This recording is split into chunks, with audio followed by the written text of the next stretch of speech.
से घिरा और खूबसूरती में लिपटा ये वो देश है जहां हिंदुस्तान के दुश्मन पलते जैसे जिन्ना के मुल्क।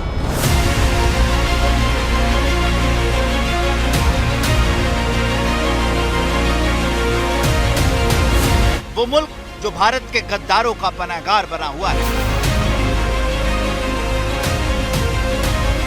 जहां हिंद पर नापाक नजर रखने वाले राष्ट्रद्रोही राष्ट्रीय संरक्षण में पोसे जाते हैं।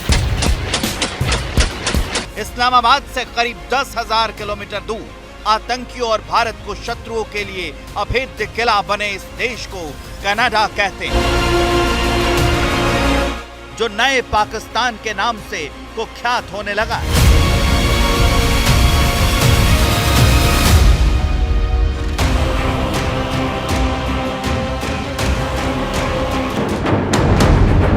कनाडा के पाकिस्तानी संस्कार को समझने के लिए सबसे पहले उस मुल्क के सबसे बड़े नेता को सुनिए, जो अपनी संसद में खड़े होकर हिंदुस्तान के खिलाफ अफवाह को आकार दे रहे हैं। Over the past number of weeks, Canadian security agencies have been actively pursuing credible allegations of a potential link between agents of the government of India and the killing of a Canadian citizen, Hardeep Singh Nijjar. Any involvement of a foreign government in the killing of a Canadian citizen on Canadian soil is an unacceptable violation of our sovereignty. Canada के प्रधानमंत्री सदन में खड़े होकर जिस शख्स की मौत पर आंसू का दरिया बहा रहे थे, जिस हरदीप सिंह निज्जर की हत्या पर आक्रोशित थे, उसकी कुंडली जान लीजिए पहले। हरदीप सिंह निज्जर एक छटा हुआ घोषित खालिस्तानी आतंकी था, जिस पर 10 लाख रुपए का इनाम घोषित था। वो कुख्यात आतंकी संगठन खालिस्तानी टाइगर फोर्स यानी KTF का सरगना था। वो भारत सरकार की टॉप 40 आतंकियों की लिस्ट में शामिल था। NIA ने 2024 में निज्जर को भगोड़ा घोषित किया था। आतंकी निज्जर जिस KTF का सरगना था, उसे पाकिस्तानी खुफिया एजेंसी ISI आज तक समर्थन कर रही है।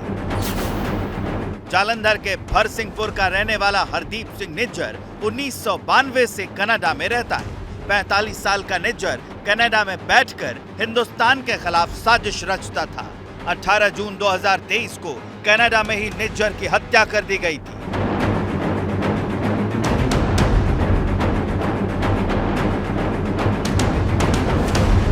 Feeling so sad here because he was so good guy. It's not an attack on an individual, but it's an attack on a faith.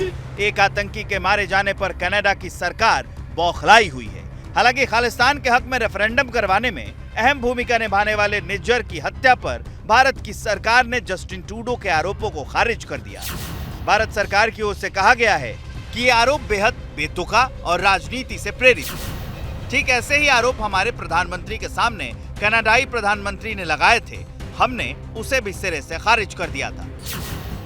हालांकि आतंकी की हत्या पर आक्रामक दिख रही कनाडा की सरकार ने एक कदम और आगे बढ़ा दिया है। भारतीय डिप्लोमेट को देश छोड़ने के लिए कह दिया।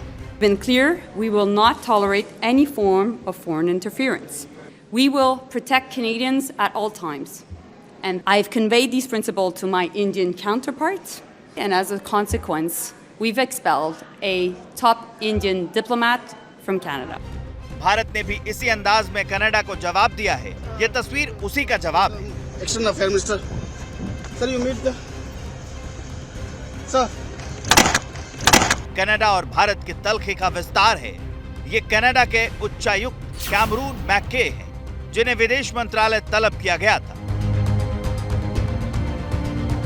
अंदर कितनी फटकार लगी है, उसका अंदाजा मैके की बॉडी लैंग्वेज से दिख रहा है। 6 दिनों के अंदर इन्हें भी घर वापसी का फरमान सुना दिया गया है।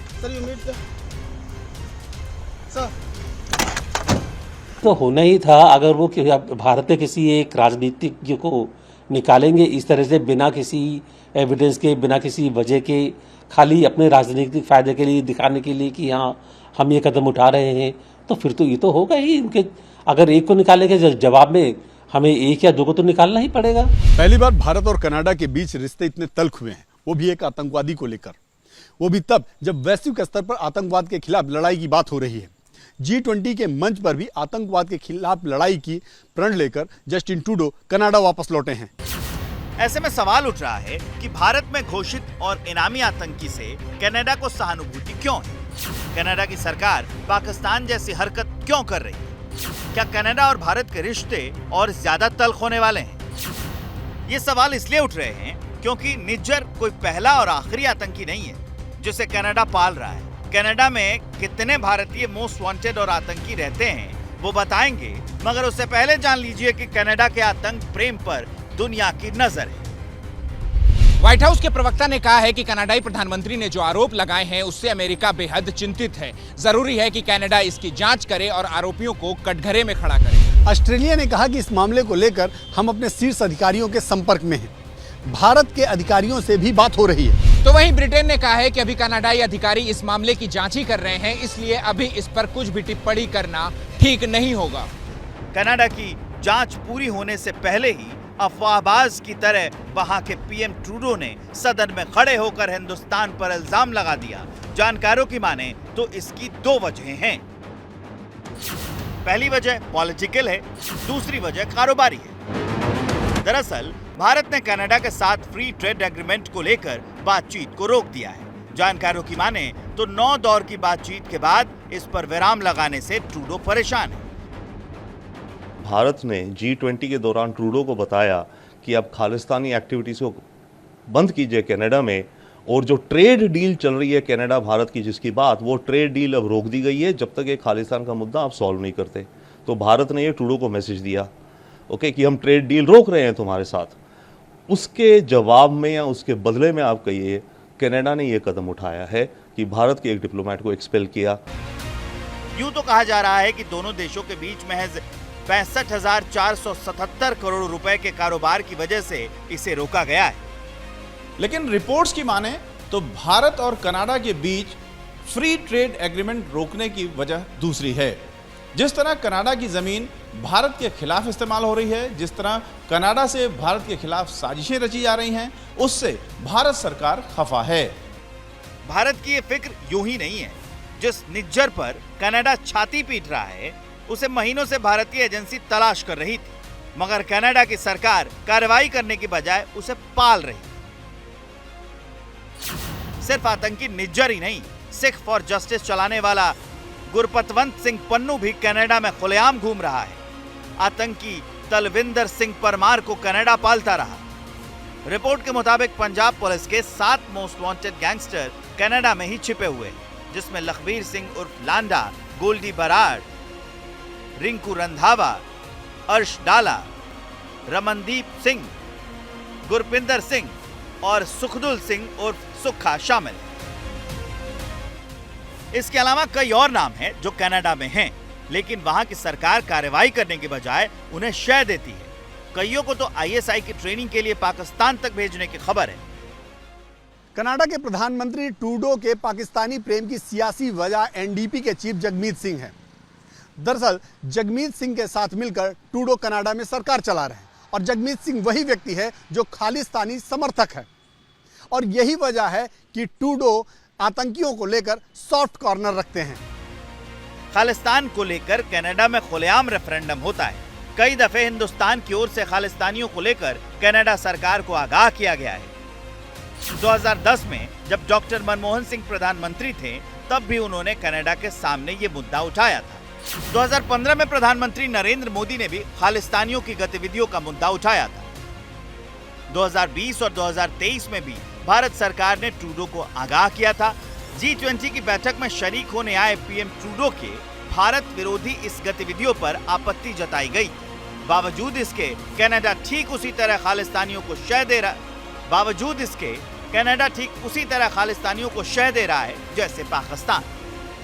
वो खाली अपने राजनीतिक फायदे के लिए, क्योंकि अगले साल इलेक्शन है, वो ये देखने को तैयार नहीं है कि सही क्या है गलत क्या है, और इसका जो लॉन्ग टर्म इम्पैक्ट है भारत और कनाडा के संबंधों पर क्या पड़ने वाला है क्या नहीं है, वो ये भी नहीं देख रहे हैं। रिपोर्ट्स की माने तो संसद में जस्टिन ट्रूडो के प्रोपेगेंडा के बाद खालिस्तानियों ने ब्रिटिश कोलंबिया के गुरुद्वारे में सीक्रेट मीटिंग की। जानकारी के मुताबिक खालिस्तानी समर्थकों ने 25 सितंबर को कनाडा के हाई कमीशन और सभी काउंसलेट के बाहर बड़े प्रदर्शन की तैयारी की है। इसका असर अब दोनों देशों के रिश्तों पर बेहिसाब पड़ने लगा है। जो कभी नहीं हुआ वो हो रहा है। कनाडा में करीब 16 लाख भारतीय रहते हैं। यही वजह है कि कुछ लोग भारत कनाडा विवाद को बातचीत के जरिए सुलझाने की पैरवी कर रहे हैं। पंजाब में इस खालिस्तानीज को सपोर्ट नहीं है। वो लोग उधर कहेगा, कुछ मीडिया अटेंशन मिलेगा, कोई फर्क न पड़ता है ना। दूसरी बात है कि अगर हम इसको इतना इम्पोर्टेंस देते हैं, हमारा बायलैटरल रिलेशंस कनाडा के साथ, ऑस्ट्रेलिया के साथ और न्यूजीलैंड के साथ और यूके के साथ खराब हो जाएगा। ये अच्छा नहीं है और भारत के लिए अच्छा है, कनाडा के लिए अच्छा है कि अच्छा रिलेशन होना चाहिए। भारत और कनाडा के रिश्ते काफी पुराने और गहरे रहे हैं, लेकिन जिस तरह कनाडा की सरकार खुलकर खालिस्तानी आतंकी की पैरोकारी कर रही है, कनाडा के प्रधानमंत्री सदन में खड़े होकर प्रोपेगेंडा फैला रहे हैं, वो कनाडा के पाकिस्तान में परिवर्तित होते जाने के संकेत दे रहे हैं।